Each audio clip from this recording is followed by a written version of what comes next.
हज से होकर आ गया, अब हाजी हो गया। हम केवल हलाल की खाते हैं, हराम की नहीं।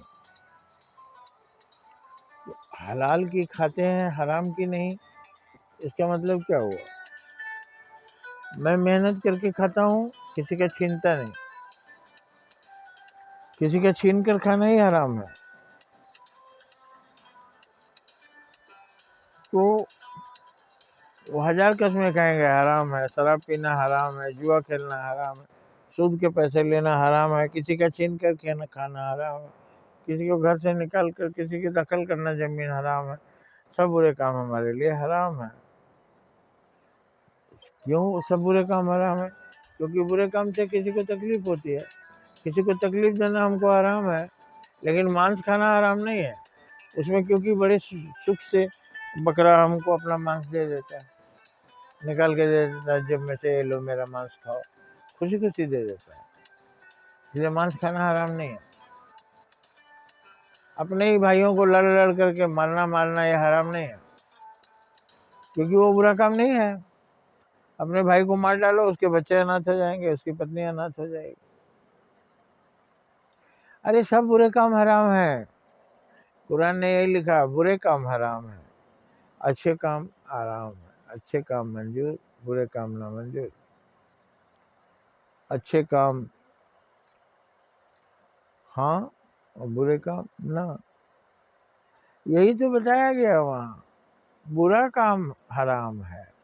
अब जितने बुरे काम है मत करिए, क्योंकि वो हराम है। अब कुछ एक को किसी ने कुछ भी कह दिया, बस आप मान लिए। किसी का मांस खाना ये हराम नहीं है, हराम है। अब वो बेचारा नहीं कुछ बोलता है। आपका कोई भाई को मारिए तो बोलेगा काहे मार रहे हैं, हमको मारकर क्या मिलेगा, मेरे बच्चे अनाथ हो जाएंगे, छोटे छोटे हैं, रो रहे हैं, मेरी पत्नी रोएगी, आप क्यों मुझे मार रहे हैं? अब वो बकरा आपसे नहीं बोल रहा है कि मेरे बच्चे रोएंगे,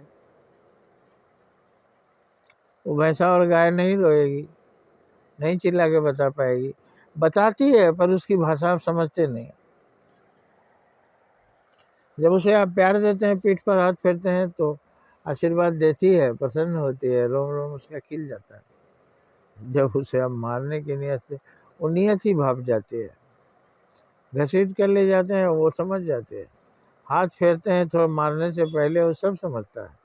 क्यों समझता है आप बताइए? आप कहेंगे नहीं समझता है, हम कहेंगे समझता है। क्यों कहेंगे? क्योंकि उसके अंदर भी खुदा है।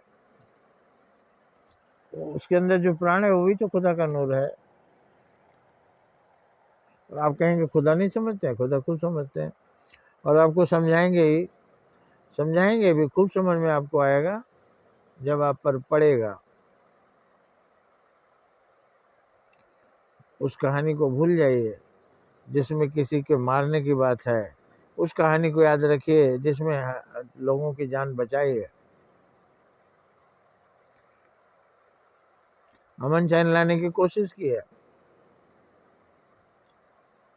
तमाम विधवाओं का रुदन देखकर ही उन्होंने कहा था एक से अधिक विवाह कर सकते हो। उनको संभालो, उनका रोना बंद कराओ। अब आज जब वैसी विधवाएं नहीं है, कहाँ है, इतने तमाम पुरुष मर गए, तो आज आप 2-3 विवाह करते हैं, तो ये गलत है ना उनके आगे। उस समय की जरूरत पड़ती है।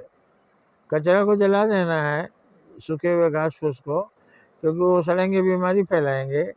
तो मतलब पूरे किसी के घर को कचरा समझ के जला दीजिए,